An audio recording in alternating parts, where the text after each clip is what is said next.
નમસ્કાર દર્શક મિત્રો, travadi લેક્ચર સિરીઝમાં આપનું સ્વાગત છે।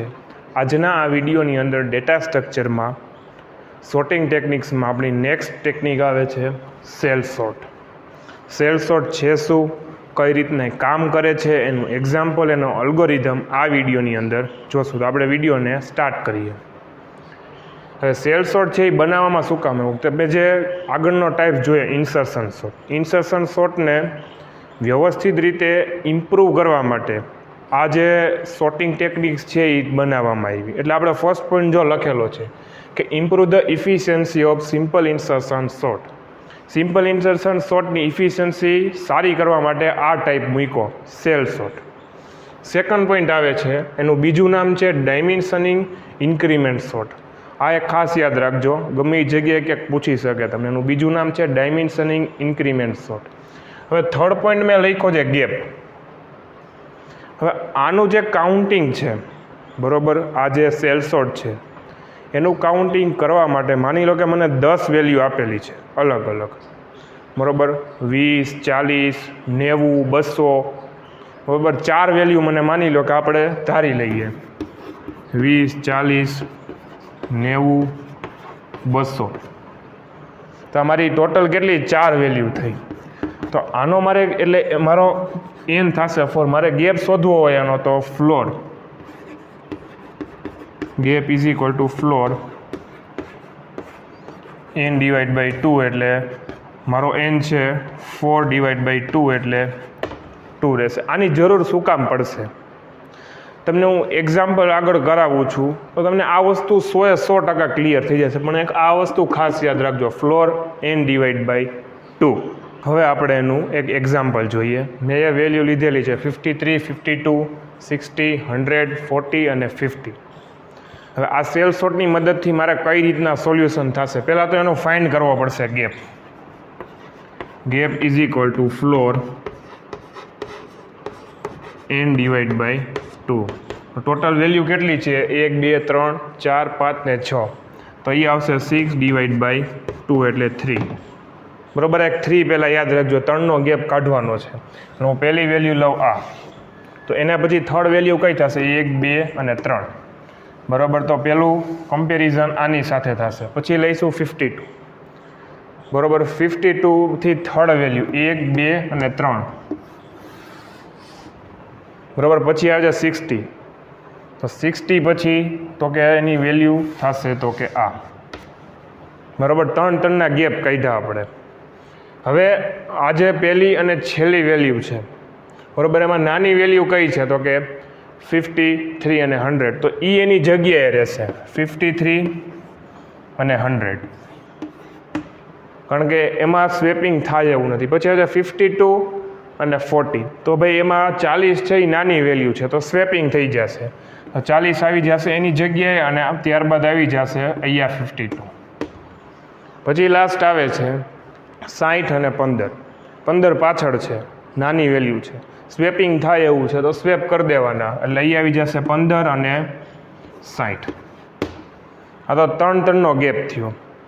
હવે આપણે ગેપ છે એ ઘટાડવો છે, બરાબર। તો ગેપ ઘટાડવો હોય તો same as it is formula n divide by 2। પહેલાં આપણે ઉપર 3 લીધો તો અહીંયા લઈએ 3 ડિવાઇડેડ બાય 2, તો આન્સર આવશે આઈ થિંક 1.5 આસપાસ, પણ આપણે અત્યારે રાઉન્ડ ફિગર લઈએ 1, બરાબર છે। કે આ વેલ્યુનું કમ્પેરિઝન થશે આની સાથે, આનું કમ્પેરિઝન થશે 15 સાથે, 15નું 100 સાથે, ને 100નું 52 અને 52નું 60। એક એકનો ગેપ કાઢવાનો છે, બરાબર। 1 બાય 1 કમ્પેરિઝન કરીએ તો કે અહીંયા સોર્ટિંગ થાય એવું છે, બરાબર। તો આની જગ્યાએ આવી જશે, બરાબર, 53, 40, પણ 40 અને 15, તો કે 15નું એ સ્વેપિંગ થાય એવું છે,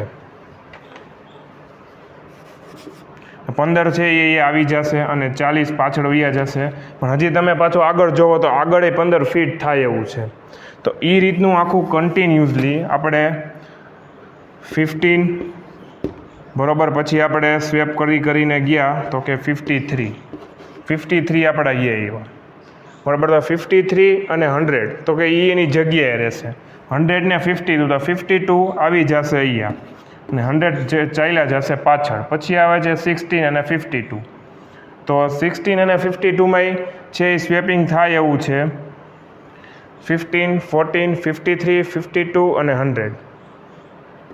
આપણે 52 એક વેલ્યુ આપણે ભૂલી ગયા. 15, 14, 53 અને 16. ઓકે, બરોબર. હવે આની અંદર હજી પાછો એકનો ગેપ થાય એવું છે. આપણે વ્યવસ્થિત જ સ્ટેપ સમજીએ આખું. બરોબર. આ અહીંયા તો કે 14, 53, 14 અને 15. બરોબર. 14 અહીંયા છે અને 15 અહીંયા, તો અહીંયા ગોઠવાઈ જશે અને એ 15 અહીંયા આવી જશે. બરોબર. પછી આવ્યા અહીંયા તો કે 15 ને 100. બરોબર. તો 100 ને એની જગ્યા જ રહેવા દે કે એની કરતાં બધી આગળ નાની વેલ્યુ છે. પછી આવે છે 100 ને 52. 52 છે એ નાના છે 100 કરતાં. તો આમાંથી ક્યાં સેટ થાય એમ છે તો કે અહીંયા ફિટ થાય એમ છે. તો 15, 52, 53, 14 અને 100. આ સ્ટેપ છે એ અત્યારે રિમૂવ કરી દઉં છું. બરોબર. પછી આવ્યા આપણે 16. 16નું કોઈ તો કે છે સ્વેપિંગ થાય તો સ્વેપ કરાવતા આપણે 1નો ગેપ કાઢતા એ વેલ્યુ ફિટ થઈ છે તમારી અહીંયા. બરાબર. તો એને આપણે અહીંયા ફિટ કરીએ. 15, 52, 53. ઓકે, સોરી, અહીંયા 40 છે આગળ, એટલે 15, 40, 52, 53, 16 અને 100. આ તમારું ફાઇનલ સોર્ટિંગ કરેલું આઉટપુટ છે એ મળી ગયું. મેઇન આમાં તમારે ખ્યાલ શેનો રાખવાનો છે કે તમને પહેલાં તો ગેપ ફાઇન્ડ કરતા આવડવો જોઈએ. જેટલી પણ વેલ્યુ આપેલી છે નંબર્સ, હવે એનું ગેપ કાઢવાનો. પછી એની નંબરની વેલ્યુઝ છે એ આપણે પહેલાં 3 મળ્યો તો પહેલાં 3નો ગેપ કાઢ્યો, એનું આપણે સોર્ટિંગ કર્યું. એ 3નો જે ગેપ છે એમાંથી ઘટાડીને આપણે 1ના ગેપ ઉપર આવ્યા, એટલે 1 by 1 કમ્પેરિઝન કરતા ગયા આપણે. સ્વેપિંગ થતું હતું ત્યાં કર્યું આપણે, અને આ રીતનું આખું સોર્ટિંગ એરે છે એ મને મળી ગયું. સોર્ટિંગ કરેલું આઉટપુટ છે એ મળ્યું. મેઇન વસ્તુ આમાં ગેપનો ખેલ છે. જો ગેપ કાઢતા આવડી ગયો તો સાવ આ જે સોર્ટિંગ છે તમારો સેલ સોર્ટિંગ સાવ ઇઝી છે. હવે જોઈએ આપણે એનો અલ્ગોરિધમ. અલ્ગોરિધમ આપણે કર્યું શું?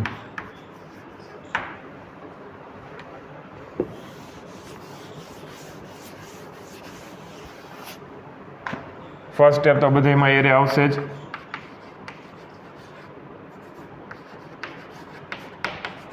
એરે ઇનપુટ કરવાનો. સેકન્ડ સ્ટેપ ફાઇન્ડ એન, કે એન મારા કેટલા છે એ. થર્ડ સ્ટેપ આપણે શું કર્યું? Find gap. બરાબર. એટલે ગેપનું ફોર્મ્યુલા લખું, gap is equal to floor n divide by 2. Fourth step આપણું આવે છે તો કે એ ગેપ કાઢીને આપણો ગેપ છે એ ઘટાડ્યો આપણે, એટલે ડિક્રીમેન્ટ કર્યો ગેપ. એટલે ઉભો રહ્યો. ફોર્થ સ્ટેપ આપણું આવશે કમ્પેર. બરોબર. આપણે આજે બધું જે ગેપ છે એ ગેપ પ્રમાણે આપણી વેલ્યુઝ બધી કમ્પેર કરી. ફિફ્થ સ્ટેપ આવે છે ડિક્રીમેન્ટ ગેપ. ગેપ ઘટાડ્યો આપણે. બરોબર. પછી નેક્સ્ટ સ્ટેપ શું કર્યું? આ રીતનું ફિફ્થ સ્ટેપ છે, જ્યાં સુધી આપણું આઉટપુટ ન મળે ત્યાં સુધી ગેપ છે એ ડિક્રીમેન્ટ કરતો જશે. બરોબર. અને પછી લાસ્ટમાં આપણો જે ફાઇનલ આઉટપુટ છે